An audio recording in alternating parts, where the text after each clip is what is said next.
If you've been watching my channel for a while, you know how I like using the Nikon 18-140mm lens as my everyday go-to lens when I'm out and about. Especially if I'm traveling with my family, it's just a great lens to use. I also have the Nikon 11-20mm ultra-wide angle lens, but this is really a specialty lens and it's not a lens that I use that often. I'll use it for astro, and sometimes when I really want to have a very high impact image of something in the foreground and use the distortion that this lens brings to really amplify a photo. I really like using the Nikon 18-140mm lens as my everyday lens. I use it when I'm traveling. Quite often if I'm going out for sunsets, sunrises, the subject that I'm shooting is a bit of a distance away, I'll put this lens on. But I've been wanting a lens that has a bit more reach. Now, I also have this beast, the Nikon 200-500mm F4.5-6 lens. Now this is great. It gives me a huge amount of reach. At 2.5 kilos, it's a real heavy thing to carry around. And if I'm only going to do a sunset or sunrise or travel around, I was looking for something in between. Around a month and a half ago, they had this click frenzy deal on the internet and I snapped up the Nikon 70-300 AF-P DX VR lens. Now this lens comes in two versions, the VR version and the non-VR version.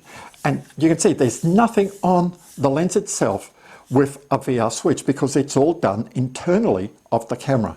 But don't waste your money on the non-VR lens. You're saving around $200. But that $200 is a huge handicap for you because the VR is so good in it. There is one downside to using these AF-P lenses. They will only work in newer cameras. If you have the Nikon D3400, the D5600, the D7200, the D7500, this will work great.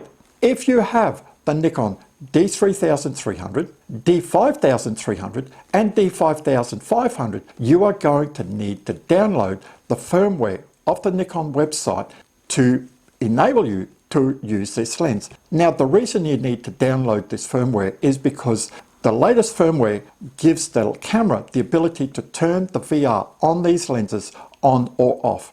So once you've turned it on, you just leave it on forever. It doesn't affect if I put my 18-140mm lens because this is not an AF-P lens. As soon as you put an AF-P lens on a camera with the ability to turn VR on, it will turn it on automatically. Now I know some people say this lens is so light, it's junk, 400 grams, but the quality of this lens is just amazing. It really sort of blew my mind because I'm not one to actually go out and buy very cheap lenses because most of the time you pay for it, because the old adage of you get what you pay for normally rings true, but in this lens you've got to make an exception. And I've had to admit that my first thoughts about this lens, which I actually thought wasn't all that crash hot, and I was really looking at the old AFS version because, like a lot of reviewers said, it's so good. After talking to a few people who've had this lens, they were saying, like, you know, it is a very good lens. So when this click frenzy deal came up, I picked it up for $320. They normally average around $500 on the web. Sometimes when they have deals, they'll come down to around $350. So it's a very cheap lens to buy. I've tested this lens out for over a month now, and it is super fast. I use back button focus on my Nikon D500. Just touching it, that's it. It's instant, you know, it's not like a delayed, like, and it's focused. It's just there, bang on. The only time when I've found that it has struggled a little bit in focusing is in low light. But as long as you've got a good amount of light around you, this lens just snaps and it's there. And the sharpness is just unbelievable. I've been using this lens for a month now and I thought, okay, yesterday I've got some time, I'm going to go out to the Mount Cootha Botanic Gardens, walk around the gardens and check this lens out, take some sample photos because I want to see how good it was at 300 mils. Most lenses in the shorter zoom range are very sharp. But zoom lenses, where they tend to be soft is at their extreme length. So this is a 70-300. If it's going to be soft, it's going to be soft at 300. Just like my Nikon 200-500mm lens. Before I bought it, I really wanted to make sure that when I was at 500mm, photographing a small kingfisher, maybe 10 meters away, I was going to get a sharp image. And I'm very happy with that lens. The same with the 18-140. At 140mm, it's sharp. Some lenses are not sharp, and this is why you have to do your homework. So I walked around the gardens, and my idea was trying to find quite a few areas where I could get a close-in image of 70mm and also at 300. I want to show the difference between my 18-140 and the 70-300, just to show you what the extra reach of the zoom gave me. And I can tell you, look at these images, I was so impressed. And here are some photos here now that I'm going to share with you. Here is our first image here, taken at 70mm. This bush here, it's got some yellows and all that, but it sort of blends into the background at 70mm. Now at 135, there's a bit more separation, but look at the background, it's still fairly defined.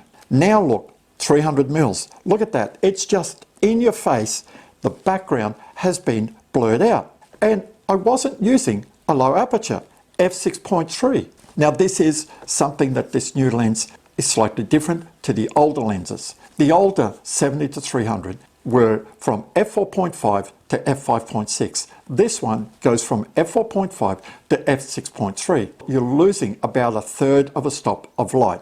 Is it of concern? Not at all. Modern cameras now, all it does is just increase your ISO a little bit. No big deal. This next one here, I took in the cacti area, and it's just some seed pods of a plant, brown and black. This is at 70mm, and these seed pods just blend in.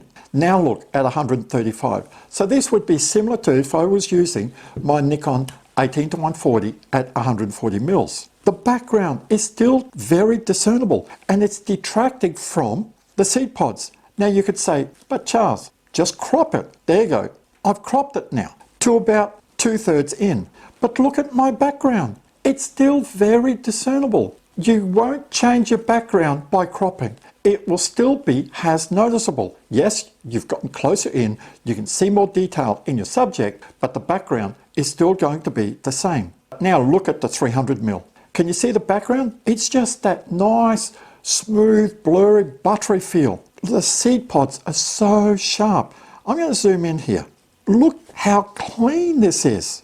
It is amazing. For a $350 lens, when you buy it on special, or $500 if it's not on special, I would be very happy with a lens like this. Can you see the bird in this image at 70mm? There's a bird right in the center, but it just blends in with all of the flowers that it's feeding on at 300mm. Great separation. Now notice in the foreground here, there's a couple of flowers and all that, but they're much closer, only by about 30-40 centimeters, but they're blurred out, so they don't detract from what you're trying to photograph. So if you're a wildlife photographer, 70-300 would be great. It just gives you that extra reach. This is why 70-300 is quite good, has a travel lens as well. This was taken at 70mm. I was on the other side of the lake looking towards the restaurant at the Botanic Gardens. Quite good. But I said, like, okay, now let's see if I can isolate just the restaurant. And this is what I did. I've isolated the restaurant. There's a tree in the front here. It sort of blends in real nice and sharp. Now this last one here, and this is just a sculpture. But the reason I took this, I want to see the detail that I could pull out of this lens.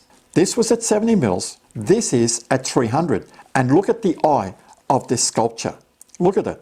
So sharp. All these photos that I just showed you were taken in aperture priority mode. These are all JPEGs. And that's the best way to do it. If you're shooting in daytime, you just set it in aperture priority mode. You set the aperture for what you want. Now, when we shoot in JPEG on Nikon cameras, we have what's called picture controls. Now, I've done a video on picture controls, and I'll link it up here now. Definitely, if you've never looked at this for your Nikon camera and you're shooting JPEG, look at this video. It explains to you why you should use these picture profiles, because they come in neutral, landscape, vivid, portrait. These profiles you can use to enhance your JPEG image, because I am a firm believer that a JPEG is a finished product. There is some things that you have to remember about this lens. When you buy this lens, this is how it comes. This lens hood doesn't come with it. You've got a 4K lens hood. A lens hood on a lens is a must. Also, the rear cap, this is what you get. A little plasticky white cap. I've got so many of these old lock-in lens caps, but if you don't have one of these available, just go up on eBay or Amazon, whatever, and buy one of these, because these can fall off. You really want to protect the back end of the lens here. Minimum focus on this lens is 1 meter. You know, between the 18-140 and the 70-300, I'm losing width. Is it going to replace my Nikon 18-140mm lens? No, it's not. It's not going to replace it at all, but it's going to give me the option of when I go out. For example, if I go out to the Shorncliffe Jetty for a sunset, then I might take both these lenses, because 400 grams in my backpack, I'm not going to notice that 400 grams.